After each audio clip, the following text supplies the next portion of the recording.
Natural Events, Part 2. Why are you in such a hurry, Heather? Melinda asked. No one's going to give you a prize for speed washing or something. Heather retorted, Mama told me last night that I could go over to the Daniels for a couple of hours today after lunch.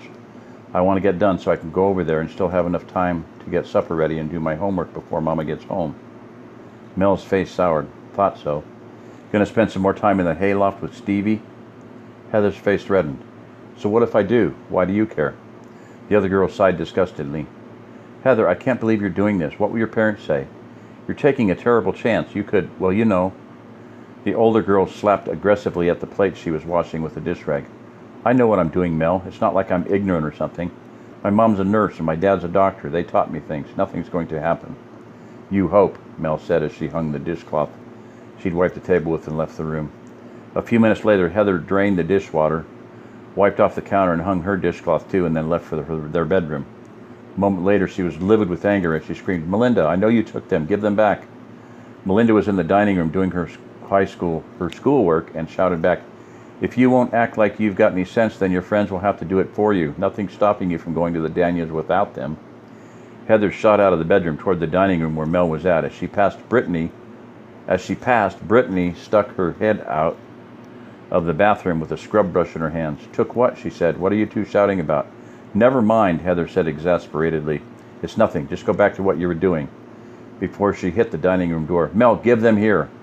No, Melinda shouted back as she leaped from her chair. You're being stupid. I'm trying to keep you out of trouble. She ran for the kitchen, only to meet her grandfather coming the other way, having just come in the kitchen door. Ah, Melinda squeaked as she quickly sucked in her breath in a state of surprise. Heather shot through the door. Give them... Oh, she exclaimed when she saw why Mel had stopped. Hi, Grandpa, Mel said in a weak tone.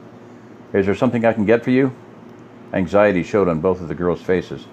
No, Robert replied. I'm going to the necessary. Is there a problem? Why are you two shouting at each other? I could hear you from the porch. Heather forced a weak smile and said, nothing. It's nothing. We were just arguing over who got to use the calculator next, weren't we, Mel? The wide-eyed younger girl nodded her head affirmatively. Yes, sir. I took the calculator from Heather so I could do my schoolwork, and she wanted it back, that's all. The grandfather eyed them both and said, well, then keep it down. Your dad has another calculator in the desk drawer in the living room. He went on through and into the bathroom and shut the door. When he finished, he left the house and went back to work in the greenhouse. Outside, one of the spring-hatched roosters jumped to hen, which made a commotion that attracted the attention of Big Red. He ran over from where he'd been scratching next to the barn and chased the younger bird away. John shook his head. Gotta say one thing about that boy. He doesn't miss a chance, does he? Whenever he thinks Big Red's not looking, he'll top a hen. His father nodded. After a moment, he said, I reckon it must be in the air.